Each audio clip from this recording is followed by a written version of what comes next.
हर हर महादेव। जय श्री राम। क्या हाल है मित्रों। आज हिंदुओं में साईं के स्थान भगवान मर्यादा पुरुषोत्तम श्री राम एवं श्री कृष्ण के समान माना जाता है। क्या साईं भगवान थे? क्या साईं कोई अवतार थे? ऐसे अनेकों प्रश्न समाज में आज उठाए जाते हैं। मैं आज इस वीडियो के माध्यम से श्री साईं के द्वारा लिखवाई गई पुस्तक साईं सच्चरित्र का रेफरेंस देकर यह सिद्ध करने का प्रयास करूंगा, प्रयत्न करूंगा कि सत्य क्या है और असत्य क्या है। आपको आसानी से समझाने का प्रयत्न करूंगा। मैं जानता हूं यह जो विषय है थोड़ा कठिन है, समझने में थोड़ा गूढ़ है। मैं इसलिए वीडियो हो सकता है थोड़ी लंबी हो सकती है, पर अगर आपने वीडियो पूरी देखी, अच्छी तरह से देखी, बिना स्किप किए देखी, तो आपकी जो नॉलेज है, जो ज्ञान है, थोड़ी उसमें वृद्धि अवश्य होगी। मित्रों, एक छोटा सा श्लोक आता है विदुर नीति में। विदुर नीति श्री कृष्ण नीति का आधार है। श्लोक क्या है आइए जानते हैं। पुरुषः बहवो राजन सततम प्रियवादिने ए प्रियस्य तुपतस्य वक्ता श्रोता चतुर्लभे।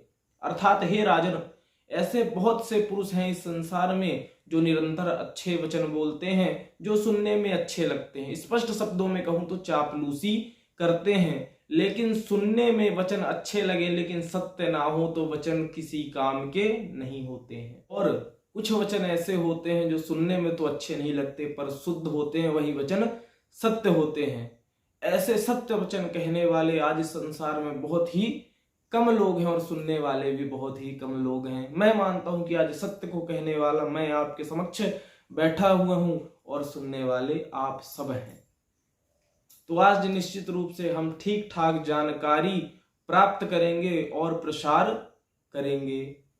हम जान जाएंगे और सभी के सहयोग से हम उसे आगे भी बढ़ाएंगे, प्रचार करेंगे, उसका प्रसार भी होगा। मित्रों, साईं का जन्म अंग्रेजी कैलेंडर के अनुसार 1838 ईस्वी में हुआ था और उनकी मृत्यु 1918 15 अक्टूबर को कही गई है, हुई थी।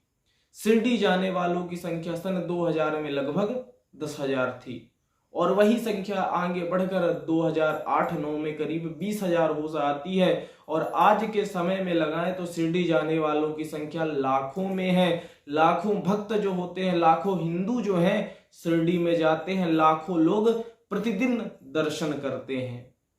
जो लोग साईं के पक्ष में हैं वह यह कहते हैं कि लाखों लोग जा रहे हैं, कुछ तो बात होगी कि जब तक ना लाखों लोग जा रहे हैं। कहीं भी अगर लाखों लोग जा रहा है, एक व्यक्ति जाए, दो व्यक्ति जाए, कुछ लोग जाए तो समझ में आता है, लेकिन अगर लाखों व्यक्ति जा रहे हैं तो उस स्थान पर कोई तो बात होगी। उनकी मन्नतें तो पूरी हो रही हैं, उनकी तकलीफ तो दूर हो रही हैं। तो आप अगर सामान्य रूप से देखें तो उनकी इस बात पर अगर आप नजर डालते हैं तो आपको लगेगा कि सत्य बात है। उनकी बात पर वजन समझ में आता है, उनकी बात पर बल समझ में आता है, उनका तर्क कहीं ना कहीं आपको सही लगता है। लेकिन अगर इस बात को हम है कि प्रयत्न करेंगे, गहराई से जानने का प्रयत्न करेंगे, उस गहराई में जाने के लिए हम एक आपको कहानी समझते हैं। एक कहानी आती है, अगर बहुत ही रोचक कथा है। अगर आप इस कथा को पूरी अच्छे से सुनते हैं, समझते हैं, समाज में अगर इस कहानी को समझ गए तो सभी धार्मिक आध्यात्मिक समस्याएं जो भी हैं हमारे देश में उनका निवारण हो सकता है। कहानी सुनिए। विषय थोड़ा भी है इसलिए थोड़ी ध्यान से कहानी, बड़े ध्यान से आप इस कहानी को समझ लीजिए तो पूरी कहानी आपको अपने आप समझ में आ जाएगी। एक व्यापारी था, वह कपड़ों का व्यापार करता था। वह जिस मार्ग से व्यापार करने के लिए जाता था वहां एक मजार पड़ती थी। वह व्यापारी आता जाता मजार की साफ सफाई कर देता था। वहां जो है फकीर रहता था, उसकी मदद करता था, उसकी सेवा करता था। 3-4 साल से वह यहाँ कर रहा था। मजार के फकीर ने देखा कि यह भक्त रोज आता है, मजार की साफ सफाई करता है। वह फकीर उससे प्रसन्न हो जाता है और प्रसन्न होकर वह फकीर उस व्यापारी को एक घोड़ा दे देता है। घोड़े की जगह एक गधा है, लेकिन इस विषय को देखते हुए मैं घोड़े की जगह, गधे की जगह घोड़ा कह रहा हूं। आगे आप लोग समझदार हैं, आप अपने अनुसार घोड़े को गधा समझ सकते हैं। अब घोड़ा मिलने पर जो व्यापारी था उसका कार्य बहुत ही सरल हो जाता है। जैसे उसको प्रतिदिन पैदल जाना पड़ता था व्यापार करने के लिए, वह 20 किलोमीटर मान लीजिए पैदल व्यापार करता था। अब उस घोड़े मिल जाने के कारण वह 100 किलोमीटर 50 किलोमीटर अपना व्यापार करता था। उसके ऊपर अपने पूरे कपड़े भी रख देता था और स्वयं भी उस घोड़े के ऊपर बैठ जाता था। लेकिन एक दिन ऐसा होता है कि वह जो घोड़ा था वह मर जाता है। तो अब जब घोड़ा मर गया तो व्यापारी बहुत दुखी होता है। आप अपने अनुसार सोचेंगे कि आप निरंतर गाड़ी से चल रहे हैं और एक दिन ऐसा हो कि आपकी गाड़ी खराब हो जाए, आपको निरंतर पैदल सफर करना पड़े, तो आपको कितना दुख होता है। अब व्यापारी बहुत ज्यादा दुखी हो जाता है तो एक गड्ढा खोदकर उस घोड़े को उसमें दफना देता है और वहीं बैठकर रोने लगता है। जब वह रोने लगता है तो एक नव युवक नौकरी के लिए जा रहा था, नौकरी के लिए इंटरव्यू देने के लिए जा रहा था, तो रास्ते में वह देखता है कि एक व्यक्ति है, किसी की कब्र है, उसके ऊपर रो रहा है। वह अपनी जो दुख है उसको ऐसा देख कर लगता है कि व्यापारी अपने दुख दर्द उस कब्र पर बता रहा है। तो वह युवक भी वहां पास आता है और कहता है कि अगर मेरी नौकरी लग जाती है, पहले 100 रुपए चढ़ाता है और कहता है कि अगर मेरी नौकरी लग जाती है तो मैं अपनी पहली सैलरी से इसे मजार बनवा दूंगा। लेकिन वह जो नवयुवक था उसने पुरुषार्थ किया था, उसने अपनी तैयारी की थी, पढ़ाई की थी, इसलिए उसकी नौकरी लग जाती है और उसे ऐसा लगता है कि यह सब जो है उस कब्र का जादू है, उस मजार पर मैंने जो कुछ मांगा उससे मेरी नौकरी लग गई है। तो वह अपनी पहली सैलरी पाते ही उस कब्र को, किस कब्र को, उस गधे की, घोड़े की कब्र को क्या बनवा देता है, एक मजार का आकार बनवा देता है। और वह मजार पर हजारों लोग आने लगते हैं, दिन प्रतिदिन उनकी संख्या बढ़ने लगती है और धीरे धीरे वहां हजारों लोग आने लगते हैं और उनकी भी मन्नतें पूरी होने लगती हैं। अब आपको लग रहा होगा कि किसी गधे की, घोड़े की मजार पर आने से किसी की मन्नतें कैसे पूरी होने लगती हैं। अब आप ही सोचिए लोगों की मन्नतें क्या होती हैं। यही छोटी मोटी मन्नतें होती हैं कि किसी की नौकरी नहीं लग रही है, किसी के बच्चे नहीं हो रहे हैं, किसी की शादी नहीं हो रही, किसी का व्यापार अच्छा नहीं चल रहा, यही मन्नतें होती हैं। ऐसी तो किसी की मन्नतें होती नहीं है कि मुझे हवा में उड़ना है, मुझे हवा में उड़ा दो, मुझे गायब होना है।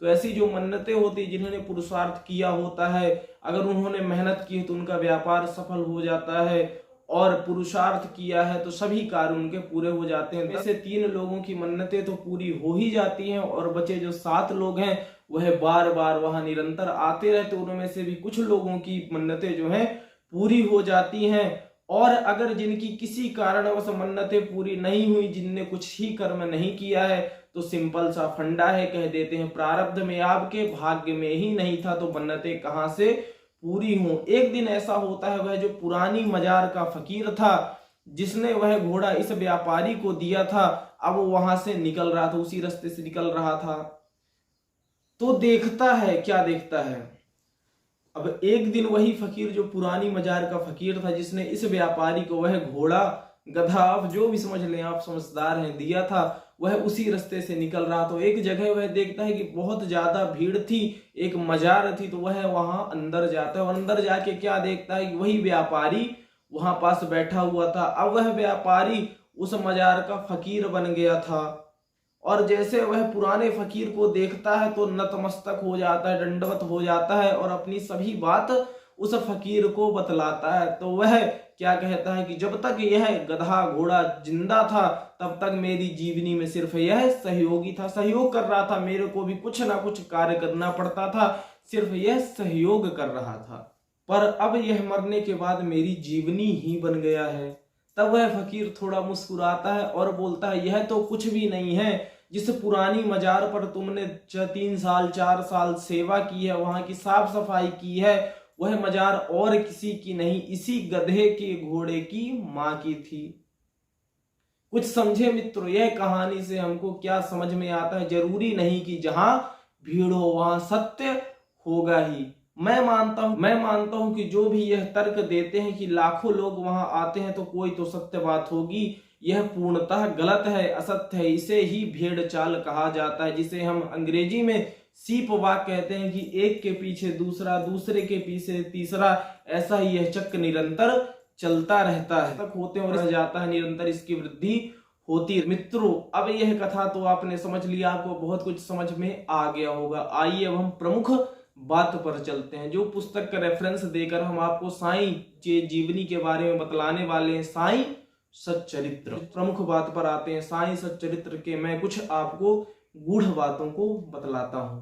मैं आपको पृष्ठों की संख्या के साथ में यह समझाने का प्रयत्न करूंगा, जिससे अगर आप भविष्य में चाहें, अगर मेरी जांच करना चाहते हैं तो साईं सच्चरित्र पुस्तक मंगवाइए और उसमें पृष्ठ संख्या देखकर देखिए कि मैं सत्य बोल रहा हूँ या फिर असत्य बोल रहा हूँ। विषय बहुत ही ज्यादा गुण है। अगर आप इस विषय को समझ गए तो अपने आप को भगवान राम कृष्ण परशुराम का वंशज कहने का अधिकार आपको है। साईं सच्चरित्र के भूमिका में ही साईं कहते हैं कि यह जो पुस्तक है साईं जब जीवित थे तभी लिखवाई गई है, कुछ छोटा सा अंश उनके मरने के बाद लिखी गई है। तो यह पुस्तक आप यही मानिए कि यह साईं द्वारा ही लिखवाई गई है। साईं के जीवन काल में ही यह पुस्तक पूरी तरह से लिखवाई गई है। साईं कहते हैं मेरे मरने के बाद में मैं ही नहीं मेरी कब्र भी बात करेगी। अब आप सोचिए कि कब्र कैसे बात कर सकती, किसी की कब्र है जो बात करती है। जो कब्र पर विश्वास रखोगे तो तुम्हें अधिक लाभ होगा, यह कौन कहते हैं? साईं कहते हैं। अब इसका अर्थ क्या है आप यही समझ लीजिए कि जो विश्वास नहीं रखेगा क्या उसका लाभ नहीं होगा। जो कुछ लोग, बहुत सारे लोग हैं जो साईं के ऊपर विश्वास नहीं करते, तो क्या उनका कभी लाभ नहीं होता है?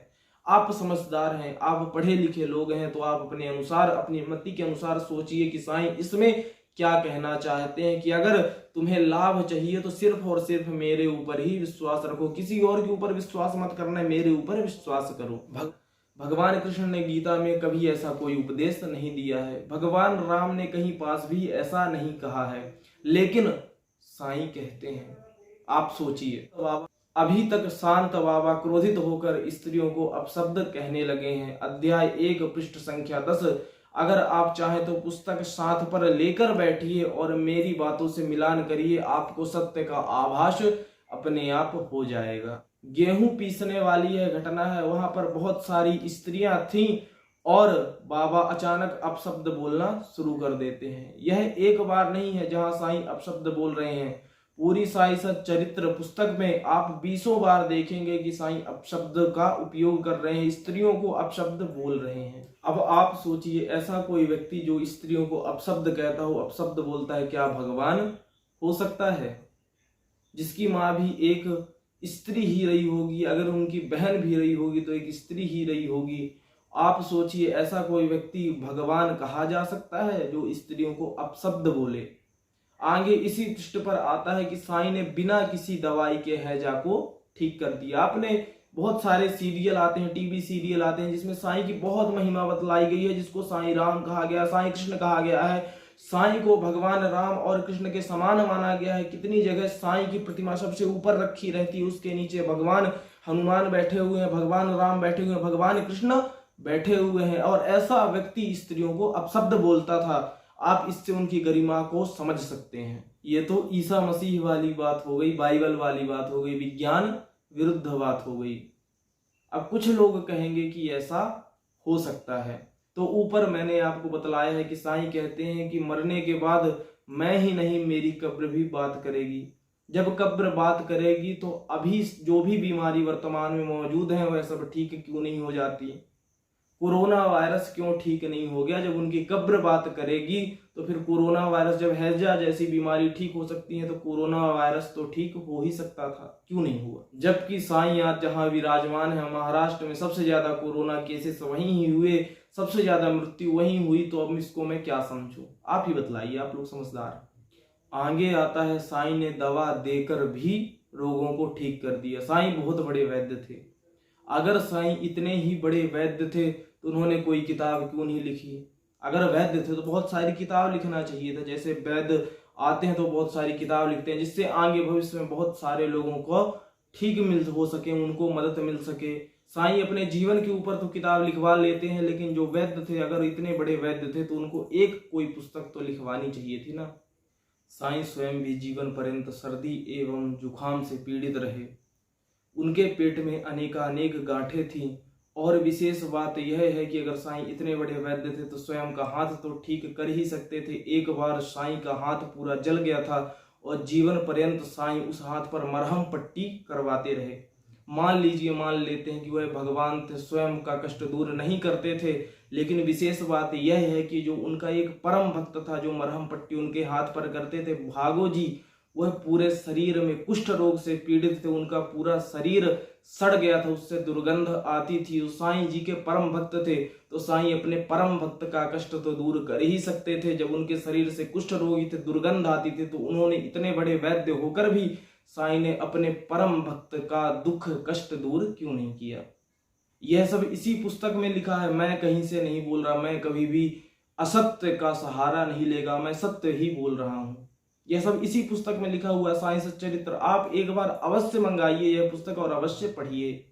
साईं कहते हैं, मैं अपनी स्वयं ही जीवनी लिखकर भक्तों का कल्याण करूंगा, भक्तों की इच्छा पूरी करूंगा। मेरे चरित्र तथा उपदेशों को सुनने मात्र से भक्तों को परमानंद की प्राप्ति हो जाएगी।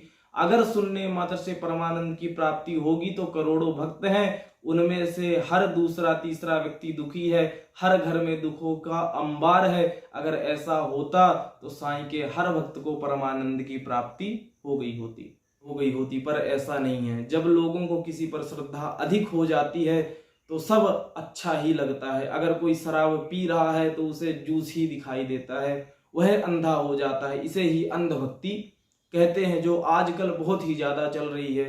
साईं कुछ कहते थे, लोग उसका आध्यात्मिक अर्थ निकालते थे। साईं कुछ कहते थे, लोग उसका आध्यात्मिक अर्थ निकालते थे। अगर जो कह रहे हैं वही अर्थ निकाली ना, अगर उनको कोई दूसरी बात ही कहनी थी तो वह स्पष्ट भी कह सकते थे। यह वाली बात पृष्ठ 18 पर है और जीवनी वाली बात पृष्ठ 14 पर। आप खोलिए एवं देखिए। अध्याय 3। साईं कहते हैं, जो श्रद्धा पूर्वक मेरी भक्ति करेगा, मेरा पूजन निरंतर स्मरण और मेरा ही ध्यान किया करता है, उसको मैं मुक्ति प्रदान कर देता हूँ। जो नित्य प्रिय मेरा नाम स्वरूप करता है, नाम स्मरण करता है, मेरा पूजन कर मेरी कथाओं और लीलाओं का प्रेम पूर्वक मनन करते हैं, ऐसे भक्तों में सांसारिक वासना एवं अज्ञान रूपी प्रवृत्तियां कैसे ठहर सकती हैं। मैं उन्हें मृत्यु के मुख से बचा लेता हूँ, यह साईं कहते हैं। और सिर्फ मेरा ही ध्यान किया करता है, मैं उसको मुक्ति प्रदान करता हूँ। मतलब आप लोग समझ लीजिए, जो साईं मतलब 1800 ईस्वी के पहले जो भी लोग थे उनको कभी मुक्ति ही नहीं मिली। क्यों? क्योंकि तब साईं का जन्म ही नहीं हुआ था, तो उनको मुक्ति कैसे मिल सकती है। और आज भी जो भक्त हैं जो साईं को नहीं मानते, उनको कभी मुक्ति नहीं मिलेगी। यह साईं का कथन है। इस पुस्तक में हर जगह साईं को भगवान बतलाया गया है। भगवान राम, भगवान कृष्ण ने कभी ऐसा नहीं कहा कि सिर्फ मेरा ही ध्यान करो तभी तुमको मुक्ति मिलेगी। पर इस पुस्तक में साईं सच्चरित्र में कहा गया, इसका अर्थ क्या है कि मतलब साईं को भगवान राम एवं भगवान कृष्ण से ऊपर बतलाया गया है, उनको इससे ऊपर भी रखा गया है। पृष्ठ संख्या 21। एक लंबा एवं तगड़ा व्यक्ति रात्रि के 8 पहर अपनी ऊंची एवं कर्कश वाणी में अल्लाहू अकबर के नारे लगाता था एवं कुरान शरीफ के कलमे पढ़ता था। शिरडी के लोग पूरा दिन खेतों पर काम करते थे और रात्रि में जब अपने घर में सोने के लिए जाते तो वह लंबा तगड़ा व्यक्ति पूरी रात अपनी ऊंची एवं कर्कश वाणी से उन लोगों को परेशान करता था, उसके नारे लगाता था। जब शिरडी वासियों ने साईं से शिकायत की तो साईं ने उनको आड़े हाथों लिया और कहा कि अपने काम से काम रखो, उनको धमका दिया। अपने पूरे जीवन में एक मस्जिद में रहे, वहां मुहर्रम आदि त्योहार भी मनाए जाते थे। साईं कहते हैं, इसकी पत्नी बहुत बुरे स्वभाव की है और मुझे कष्ट देती है। और फिर लोगों ने इसका अपना अर्थ निकाला कि साईं का अर्थ बुरे विचारों से था। अब आप अपने दिमाग का, विवेक का उपयोग करिए कि पत्नी का तात्पर्य बुरे विचारों से कैसे हो सकता है। और अगर बुरे विचारों से था तो क्या साईं को भी बुरे विचार परेशान कर रहे थे, उनको भी बुरे विचार कष्ट दे रहे थे? अगर ऐसा है तो वे साईं भगवान कैसे हो सकते हैं? यह पक्षपात नहीं तो क्या है, आप ही सोचिए। व्यक्ति के पीछे पूरे गांव वालों को आड़े हाथों लेना, उसे यह भी कह सकते थे कि आराम से पढ़ो बिना स्पीकर, लेकिन नहीं, क्योंकि शायद गांव वाले हिंदू थे। पता नहीं हिंदू कब समझेगा, बुरा मत मानिएगा, लेकिन ये सत्य आज भी हिंदू अपने दुख मजार एवं मस्जिदों में जाकर रोता है, यह गलत है। पृष्ठ 24। निर्भय होकर संभाषण करते थे, नर्तकियों का नृत्य देखते थे और अल्लाह का नाम सदा उनके मुख में रहता था। जब दुनिया जागती तब वो सोते थे और जब दुनिया सोती तब वो जागते थे। ये सदैव अल्लाह मालिक पुकारते थे। अल्लाह मालिक पुकारने का शब्द साईं सच्चरित्र में लगभग 50 बार आया है। साईं पूरे जीवन में अलग अल्लाह मालिक बोलते थे और जब वो साईं पूरे जीवन में अल्लाह मालिक बोलते थे और जो लोग आज साईं के पहले ओम, राम आदि शब्दों का प्रयोग करते हैं, उन्हें भगवान राम, कृष्ण, परशुराम, ऋषि मुनियों एवं सच्चा सनातनी हिंदू कहलाने का ही अधिकार नहीं है। क्या कभी भगवान कृष्ण, भगवान राम अल्लाह मालिक कहेंगे? श्री कृष्ण कहेंगे, इनको श्री कृष्ण का अवतार कहा जाता है। अगर ऐसा है तो फिर इस्लाम सबसे अच्छा है। लोग साईं को भगवान कृष्ण का, भगवान विष्णु का अवतार मानते हैं। आज आप भागवत पढ़े, उसमें भगवान विष्णु के 24 अवतारों का वर्णन मिलता है। अगर भागवत सत्य है, भगवान कृष्ण के द्वारा ही कही गई भागवत है, भगवान वेद व्यास जी ने उस भागवत को लिखा है, 18 पुराण की रचना की, उसमें से भी एक पुराण भागवत महापुराण है। मध्वयम बद्धवयम चैव वृत्रयम चतुष्टयम अनापलिंग कूस्कानि पुराणानि प्रचिक्षते। 18 पुराण में से श्रीमद् भागवत महापुराण, उस महापुराण में से भगवान विष्णु के 24 अवतार हैं। 24 अवतारों में कहीं पास भी भगवान कृष्ण के अवतारों का वर्णन मिलता है, लेकिन साईं का कहीं किसी प्रकार से कोई वर्णन नहीं है। पूरे जीवन काल में जो भारत देश है गुलाम था, उन्होंने एक आंदोलन नहीं किया, देश की आजादी के लिए एक आंदोलन में भाग तक नहीं लिया। यह प्रश्न है युवा पीढ़ी क्यों मान रही है, मुझे समझ नहीं आता। मन्नतों का चक्कर है। शायद साईं क्यों कृष्ण का अवतार बताते हैं, कृष्ण समझते हैं, कृष्ण ने कंसादी राक्षसों का वध किया, संसार को गीता जैसा उपदेश दिया, धर्म की स्थापना भगवान राम ने रावण जैसे अनेकों राक्षसों का वध किया। उन्होंने तो देश की आजादी के लिए एक आंदोलन नहीं किया। ऐसे व्यक्ति को आज हम भगवान मान। हमारे सनातन धर्म में तो एक स्त्री द्रौपदी के अपमान होने पर इतनी बड़ी महाभारत, दुनिया का सबसे बड़ा युद्ध महाभारत हो गई थी। यह स्त्रियों को अपशब्द बोलते थे। अब मैंने पहले ही बतलाया है कि साईं 20 बार साईं सच्चरित्र में ऐसा आया है कि साईं स्त्रियों को अपशब्द बोलते थे। वह भगवान श्री कृष्ण थे जिन्होंने पति का अपमान होने पर इतनी बड़ी महाभारत हो गई थी। और एक ऐसा व्यक्ति जो स्त्रियों को अपशब्द बोलता था, आज की पीढ़ी ने उसे भगवान बनाकर रखा है। भगवान राम एवं भगवान श्री कृष्ण के बराबर बैठा कर रखा है, बल्कि कुछ जगह देखे तो उनसे ऊपर उनका स्थान देकर रखा है। क्या यह सही है? आप समझिए, आप समझदार हैं। धर्म संकट में है। पृष्ठ संख्या 28 पर एक भक्त दासगणु साईं बाबा से प्रयागराज में गंगा में स्नान करने की आज्ञा मांगते हैं। तब साईं क्या कहते हैं आप समझिए। साईं कहते हैं कि इतनी दूर व्यर्थ भटकने की आवश्यकता क्या है, अपना प्रयाग तो यही है। विश्वास करो। और अचानक गंगा एवं यमुना आदि नदियों का, तीर्थों का जल उनके पैरों से प्रवाहित होने लगता है। आप सोचिए, यह कोई छोटी बात नहीं है। जिस गंगा माँ को भगवान शिव ने अपने जटाओं में धारण किया, वही गंगा माँ जो भगवान श्री विष्णु के चरणों से निकली है, वह अब साईं बाबा के श्री चरणों से प्रवाहित होने लगती हैं। आप सोच सकिए साईं कितने बड़े भगवान थे। जो राजा भगीरथ एवं उनके कितने पूर्वजों ने अनेकों हजारों वर्ष तक तपस्या की, उनके प्राण गंगा माँ को धरती पर आने के लिए उन्होंने अपने प्राणों का बलिदान कर दिया। लेकिन यह बात कितनी सत्य है कि अगर साईं भगवान का जन्म पहले हो जाता तो राजा भगीरथ एवं उनके कितने सारे आदि पूर्वजों को अपने प्राण नहीं गंवाने पड़ते। अगर ऐसा होता तो महाराष्ट्र में ही साईं के सबसे ज्यादा भक्त हैं। और महाराष्ट्र में ऐसे कई जिले हैं जो सूखे प्रभावित क्षेत्र है, वहां सूखा है, लोग बिना पानी के मर जाते हैं, किसान बिना पानी के फसलें बर्बाद हो जाती हैं, वह आत्महत्या कर लेते हैं। अगर साईं में इतनी ही शक्ति थी तो जब गंगा यमुना जैसी नदियां उनके चरणों से निकल सकती हैं, तो एक दो छोटी मोटी नदी नाले तो महाराष्ट्र में उन जिलों में भी निकाल सकते थे और अब अपने भक्तों का कष्ट दूर कर सकते थे। अब क्या 32 साईं चिलम तैयार करते हैं, मतलब साईं चिलम पीते थे, साईं नशा करते थे। तन पर कफनी, मुस्लिम परिधान को कफनी कहा जाता है। साईं नशा करते थे। साईं ने अपने पूरे जीवन नशा किया है। मैं नहीं बोल रहा, साईं सच्चरित्र पुस्तक बोल रही है। अब पृष्ठ संख्या 37। एक व्यक्ति के साथ साईं का तगड़ा झगड़ा हो गया और वह बात कुश्ती पर आ गई। अब साईं कुश्ती करने लगे और वह कुश्ती पर साईं हार जाते हैं। जब साईं हार जाते हैं तो उसके बाद से साईं फटे एवं पुराने कपड़े पहनने लगते हैं। एक व्यक्ति जो छोटी सी हार से हार जाए और तन में वैराग उत्पन्न हो जाए, फटे पुराने कपड़े पहनने लगे, ऐसे व्यक्ति को आप सोचिए आस पड़ोस में जो व्यक्ति किसी कारणवश फटे पुराने कपड़े पहनने लगे उसको क्या बोलते हैं। मैं अपने मुख से नहीं बोलना चाहता, लेकिन आप अपना विवेक का उपयोग करके सोचिए कि ऐसे व्यक्ति को हम क्या, ऐसे व्यक्ति का भगवान का अवतार हो सकते हैं।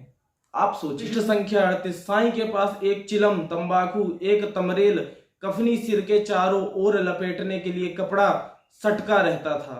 वो हफ्तों कपड़ों को साफ नहीं करते थे, नंगे पैर रहते थे और उनके मुख पर सदा अल्लाह मालिक रहता था।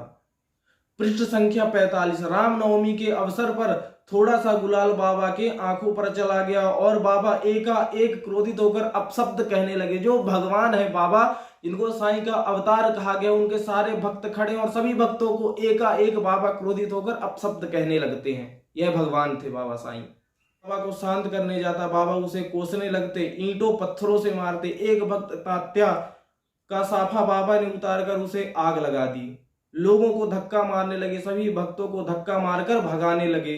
अब आप ही सोचिए, जो व्यक्ति नशा करे, चिलम पिए, ईंटों पत्थरों से अपने भक्तों को मारे, लोग उसे भगवान कैसे कह सकते हैं। अब आगे बढ़ते हैं साईं चरित्र की एक और महिमा। पृष्ठ संख्या 48। साईं फकीरों के साथ में बैठकर मांस एवं मछली का सेवन करते थे। अल्लाह मालिक सदा उनके होठों पर बसता था। साईं अचानक क्रोधित हो जाते। पृष्ठ संख्या 48 पर है। जो व्यक्ति अपने भोजन के लिए जीव हत्या करे, हम उसे आज भगवान। अब पेज संख्या 49। महालसापति को साईं बताते हैं कि मेरा जन्म पाथरनी में हुआ था। मेरे माता पिता ने बचपन में ही मुझे मुस्लिम फकीर को दे दिया था। इससे पहले साईं ने कहा था कि मुझे नहीं पता कि मेरे माता पिता कौन है। पृष्ठ संख्या 51। लोगों ने साईं को धौतिक क्रियाएं करते देखा। धौतिक क्रियाएं आप जानते हैं? आप सुनेंगे तो आपको बहुत अच्छा लगेगा। आइए जानते हैं धौतिक क्रिया क्या है। धौतिक क्रिया मतलब आंतों की सफाई। अब लोगों ने क्या देखा ये जानते हैं। लोग देखते हैं कि साईं अपनी सभी आंतों को निकालकर बाहर वृक्षों पर सूखने के लिए टांग देते। अब आप समझिए, अगर साईं इतने ही चमत्कारी थे तो वही जो क्रिया है धौतिक क्रिया, आंतों को बाहर निकालकर सुखाने की क्या आवश्यकता थी? वह अपनी आंतों को अंदर भी तो सुखा सकते थे। साईं कहते हैं अल्लाह ही मेरा डॉक्टर है। अब सोचने की बात है, जो व्यक्ति सर्दी जुकाम से जीवन पर्यंत पीड़ित रहा हो, उनका हाथ सड़ गया था, गल गया था, जीवन पर्यंत उन्होंने हाथों पर पट्टी बांध कर रखी, पेटों पर अनेकानेक गांठें थी, ऐसे कैसे उनके। एक स्त्री ने कुत्ते को भोजन कराया तो साईं का पेट भर गया। साईं कहते हैं कि कुत्ते, बिल्ली, सुअर जो भी हैं, गधे, घोड़े, सब मेरे ही स्वरूप। अगर ऐसा था तो साईं मांस, मछली आदि क्यों खाते थे? अगर कुत्ते में, बिल्ली के, सुअर के खाने से उनका पेट भर जाता तो साईं को मांस, मछली आदि जीव के स्वाद के लिए खाने की क्या आवश्यकता पड़ती थी? जीव हत्या करने की क्या आवश्यकता पड़ती थी? मछली में भी तो उनका ही स्वरूप था, उनका ही पेट भर जाता, तो फिर उनको खाकर उनको पेट भरने की क्या आवश्यकता थी? पृष्ठ संख्या 63। साईं को अष्ट सिद्धियां प्राप्त थीं। अष्ट सिद्धियां क्या होती है आपको पता नहीं होगा, लेकिन आपने अवश्य ही सुना होगा। अष्ट सिद्धि नवनिधि के दाता असवरदीन जानकी माता। भगवान हनुमान को अष्ट सिद्धियां किसने दी थी? जानकी माता ने दी थी। यह हनुमान चालीसा में गोस्वामी तुलसीदास जी ने लिखा है। यह अष्ट सिद्धियां सब साईं बाबा को प्राप्त थी, लेकिन कहा गया कि जीवन पर्यंत उन्होंने कभी इसका उपयोग नहीं किया। अरे जब सिद्धियों का उपयोग ही नहीं किया तो कैसे पता कि उनको अष्ट सिद्धियां प्राप्त थीं? यह एक षड्यंत्र है हिंदुओं को सत्य सनातन धर्म से अलग करने के लिए, जिसमें आज यह सब लोग सफल भी हैं। आप जानते हैं कि वैष्णो देवी से ज्यादा चढ़ावा आज साईं में आता है। कोई सदुपयोग नहीं हो रहा है, कोई गुरुकुल नहीं खुल रहे हैं। इतना पैसा है कि एक स्टेट बैंक का जो गरीब वर्ग है उसकी गरीबी दूर हो सकती है। इतना पैसा इस ट्रस्ट के पास है। पृष्ठ संख्या 24। साईं की मृत्यु 18। पृष्ठ संख्या 64। साईं की मृत्यु 1918 15 अक्टूबर को हुई थी और इनका जन्म 1838 को लगभग हुआ था, जब देश गुलाम था। पर इन्होंने कुछ भी नहीं किया। एक और बात, अगर यह इतने प्रसिद्ध होते तो उस समय अखबारों में, मीडिया में अमर बलिदानियों के साथ इनका भी कोई छोटा सा फोटो तो अवश्य ही छपता, कोई प्रमाण मिलता, लेकिन ऐसा कोई भी प्रमाण कहीं भी नहीं मिलता है। अब पृष्ठ संख्या 65 में आता है कि बाबा के वचनों का वर्णन सरस्वती भी नहीं कर सकती थी। सत्य बात है, ऐसे वचनों का वचन सरस्वती भी नहीं कर सकती। जो व्यक्ति स्त्रियों को अपशब्द बोले, ऐसे वचनों का वर्णन कतई सरस्वती देवी नहीं करती हैं। मनुष्य और जानवर के बीच में सिर्फ एक ही अंतर होता है, जानते हैं किस चीज का? बुद्धि का। और जो वह व्यक्ति अंधभक्त हो जाता है, वह भक्ति में इतना लीन हो जाता है कि वह सिर्फ अपनी बुद्धि का, विवेक का उपयोग ही नहीं करता। और ऐसे व्यक्ति कभी भी अपना विवेक का उपयोग नहीं करते, उनको मनुष्य नहीं माना जा सकता है। अगर आप मनुष्य है तो विवेक का उपयोग करिए। आपके पास इतने सबूत हैं, साक्ष्य मैं रख रहा हूं। आप स्वयं पढ़ना चाहते हैं तो कोई ज्यादा बड़ी पुस्तक नहीं है। साईं सच्चित्र साईं ट्रस्ट में जाइए, आपको पुस्तक मिल जाएगी, वहां से मंगवाइए और पुस्तक को पढ़िए। आगे पृष्ठ संख्या 68। आगे पृष्ठ संख्या 68। बाबा हाजी से कहते हैं यदि अल्लाह नहीं आने देता तो मैं क्या करूं। हाजी से कहते हैं मैं मस्जिद में बकरा हलाल करने वाला हूं। हाजी आए हुए थे जो मस्जिद में होते हैं हाजी, तो वो कह रहे थे कि आप हमारे यहाँ आइए। तब साईं कहते हैं अल्लाह नहीं आने देता तो मैं क्या करूं। उसके बाद कहते हैं कि मैं मस्जिद में बकरा हलाल करने वाला हूं। हलाल हलाल मतलब किसी को तड़पा तड़पा कर मारना। मुस्लिमों में यह बहुत ही प्रचलित है। किसी को बड़े आराम से रेत रेत कर मारा जाए तो उसे हलाल करना कहते हैं। साईं कहता है मस्जिद में मैं एक बकरा हलाल करने जा रहा हूं, आप क्या खाना पसंद करेंगे, बकरे का मांस, नाद या फिर अंडकोश। यह साईं उस हाजी से। अब मुझे कुछ कहने की आवश्यकता नहीं है, आप लोग विवेकशील बुद्धिजीवी वर्ग हैं, आप अपने आप सोचिए। मैं अपने से कुछ नहीं कह रहा, यह सब इस पुस्तक पर ही लिखा हुआ है। सनातन धर्म वैदिक धर्म का ह्रास हो रहा है। कोई यह नहीं जानता कि गीता क्या है, रामायण क्या है, वेद क्या है, उपनिषद क्या है, पुराण क्या है। संख्या 74। सब चिताओं को छोड़कर मैं एक जगह रहता हूँ। बंगाल विभाजन इनके सामने ही हुआ था पर इन्होंने कुछ नहीं किया। हिंदू मुस्लिम एकता की बात करते हैं। तब बंग भंग आंदोलन चला था 1911 में, तब अंग्रेजों को यह सब वापस लेना पड़ा था। लाल बाल और पाल की वजह से यह आंदोलन वापस हुआ था पर इन्होंने कुछ नहीं किया था। पर आज भी हम सब लोग, कितने लोग हैं जो साईं को भगवान मानते। अगर भगवान होते तो इतना छोटा सा आंदोलन तो रोक ही सकते थे, विभाजन तो रोक ही सकते थे, पर इन्होंने कुछ नहीं किया। ऐसा भगवान पता नहीं लोग क्यों समझते हैं। अमर बलिदानियों को छोड़कर आज हम इनको पूज रहे हैं। अगर पृष्ठ संख्या 80। साईं को अगर कोई 1 रुपया भी देता तो साईं उसका तंबाकू खरीद लेते थे। पूरा जीवन बीड़ी चिलम आदि पिया करते था। अब इस पर मैं क्या कहूँ, अगर पूरा विषय लूंगा तो वीडियो कम से कम 4 घंटे का हो जाएगा। गीता की श्लोकों को रटिए, अपने बेटों को, अपने बालकों को वेद का अध्ययन करवाइए, वेद की ऋचाओं का अध्ययन कराइए, वेद मंत्रों का पाठ करवाइए। अन्यथा मित्रों यह जो ऋषि मुनियों की धरती है इसका शीघ्र ही नाश हो जाएगा, तुष्टीकरण हो जाएगा, ईसाईकरण हो जाएगा। सनातन धर्म की रक्षा करिए, अपने सत्य सनातन धर्म के बारे में सभी को जागृत करिए। यह सब आपके ऊपर है। मुझसे जुड़े रहने के लिए धन्यवाद। आपके भाई का सत्य सनातनी एक हिंदू भाई का चैनल है, यूट्यूब चैनल है। मुझसे जुड़े रहने के लिए अगर मेरा वीडियो अच्छा लगा तो मेरे चैनल को सब्सक्राइब करिए, लाइक करिए। हर हर महादेव, जय श्री राम, धन्यवाद।